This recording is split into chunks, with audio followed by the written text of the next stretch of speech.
Labs rate and దాని types చూద్దాం. Adiabatic lapse rate, adiabatic lapse rate, ALR lapse rate. ఇది ఏంటంటే rate of fall in temperature of rising or falling air parcel adiabatically. Rate of fall first in temperature, ఒకవేళ temperature తగ్గితే positive, of rising or falling air parcel adiabatically. మరి adiabatically అంటే ఏంటి అంటే heat అనేది enter అవ్వదు సిస్టంలోకి, లివ్ అవ్వదు, అన్ని చేంజెస్ అని టెంపరేచర్ చేంజెస్ అని ఇంటర్నల్ అన్నట్టు. సో ఇప్పుడు వచ్చేసి మనం dry adiabatic lapse rate and wet adiabatic lapse rate చూద్దాం. డ్రై అడియాబెటిక్ ల్యాబ్స్ రేట్ అంటే ఒక dry rate of fall in temperature with altitude.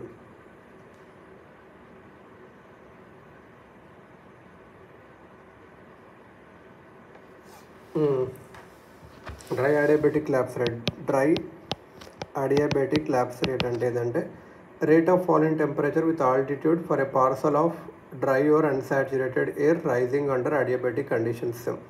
ఇది రేట్ ఆఫ్ ఫాలే. ఏం ఫాల్? టెంపరేచర్. దేంతో? With altitude. ఇది పార్సల్ ఆఫ్ డ్రై అన్సాచురేటెడ్ ఇక్కడ unsaturated అంటే ఏంది? Air with less moisture. ఇంకా దానికి మాయిశ్చర్ కావాలి, దాంట్లో ఇంకా మాయిశ్చర్ పట్టగలదు. Rising under adiabatic conditions. Rising under adiabatic conditions అంటే హీట్ అనేది టెంపరేచర్ చేంజ్ అని ఇంటర్నేటల్ ఉండాలి. సాచురేటెడ్ ఎయిర్ అంటే మనకు తెలుసు ఏది, ఇంకేం మాయిశ్చర్ తీసుకోలేదు, 100% రిలేటివ్ హ్యూమిడిటీ ఉంటుంది, స్టమక్ ఫుల్ అయినట్టు. అన్సాచురేటెడ్ ఎయిర్ అనేది కొంచెం మాయిశ్చర్ తీసుకోగలదు, రిలేటివ్ హ్యూమిడిటీ అది less than 100%, stomach is not full. ఒక rising air parcel, when rising air parcel has little moisture, ఒక రైజింగ్ ఎయిర్ పార్సల్లో కొద్దిగా మాయిశ్చర్ ఉంటే below normal, condensation during upliftment is slow. ఒక రైజింగ్ ఎయిర్ పార్సల్లో moisture గాన తక్కువ ఉంటే, ఇట్లా రైస్ ఎయిర్ మాయిశ్చర్ గాన తక్కువ ఉంటే కండెన్సేషన్ అనేది అప్లిప్మెంట్ జరిగేటప్పుడు తక్కువ ఉంటుంది. So latent rate of condensation release కూడా తక్కువ ఉంటుంది. Less additional heat from inside. అది హీట్ ఎందుకంటే హీట్ రిలీజ్ అయినప్పుడు లేటెంట్ రేట్ ఆఫ్ కండెన్సేషన్ అప్పుడు హీట్ రిలీజ్ అవుతుంది. So less additional heat from inside. దీనివల్ల ఏమవుతుందంటే fall in temperature with height is greater. దీనివల్ల ఏమవుతుందంటే టెంపరేచర్ తగ్గిపోద్ది, ఒక హైట్ పెరిగిపోద్ది, టెంపరేచర్ పెరిగిపోద్ది. హైట్ 9.8 degrees per kilometer అనేది compare to adiabatic lapse rate of normal parcel of air 6.5. It is normal, it is nothing but environmental labs rate. నార్మల్గా ఎంత ఉంటుంది? 6.5. ఓకే.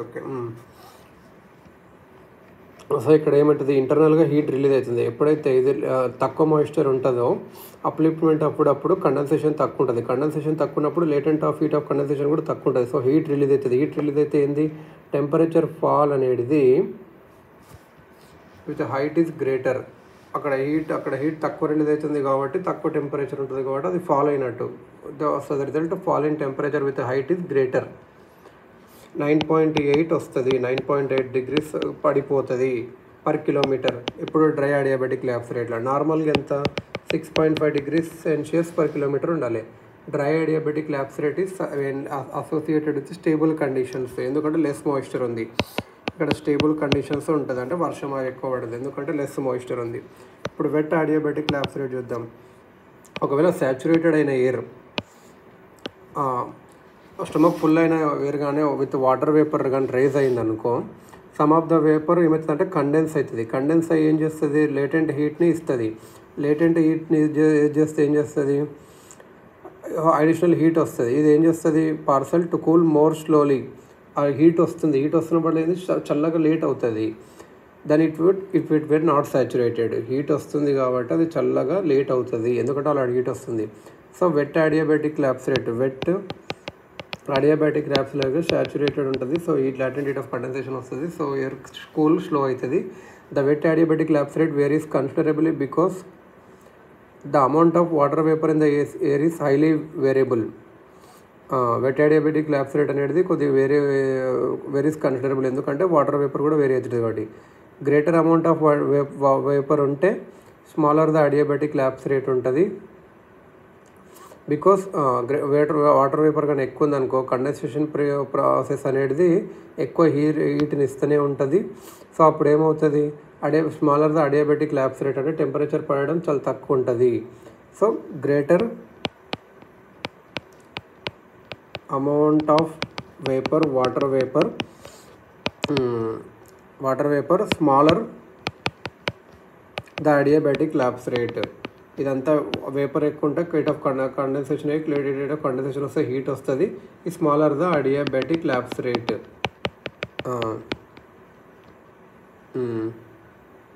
వెట్ అడియాబెటిక్ ల్యాబ్స్ అనేది ఇది ఎక్కువ అన్స్టేబుల్ కండిషన్స్తో ఉంటుంది. బికాజ్ ఇక్కడ మాయిశ్చర్ ఉంది.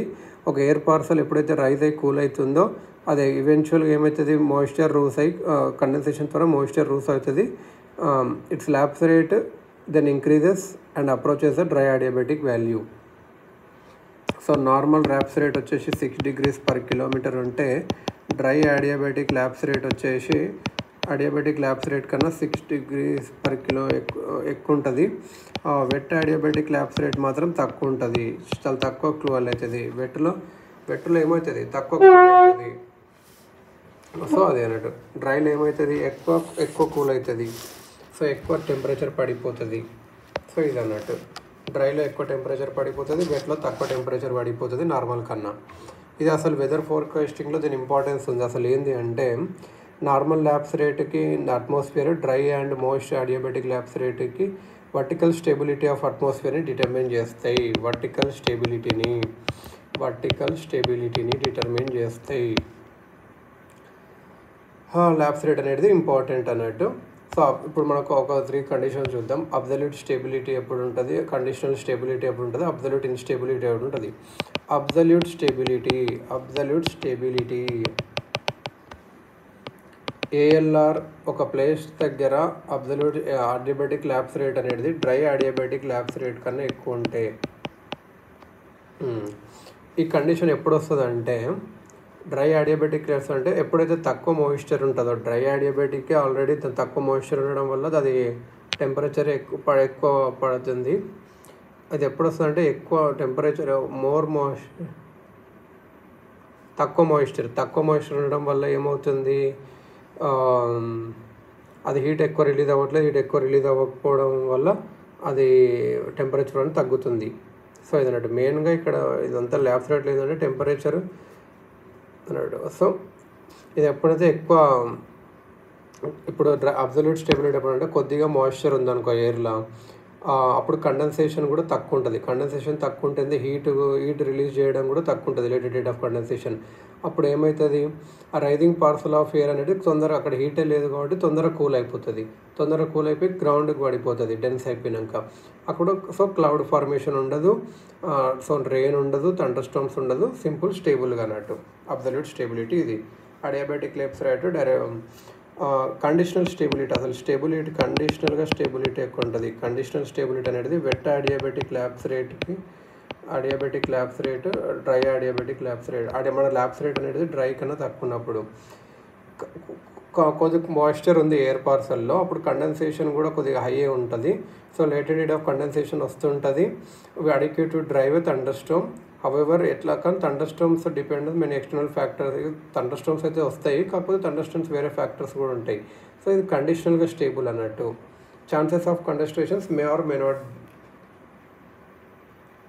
ఛాన్సెస్ ఉన్నాయి, అవి రెయిన్ రావచ్చు రాకపోవచ్చు. అబ్సల్యూట్ ఇన్స్టెబిలిటీ అంటే ఏంటంటే ఇక్కడ ఇన్స్టెబిలిటీ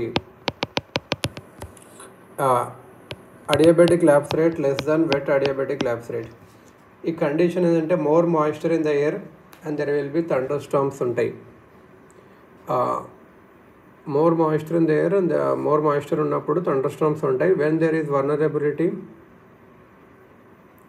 మోర్ మాయిశ్చర్ ఉంటే థండర్ స్టార్మ్స్ ఉంటాయి.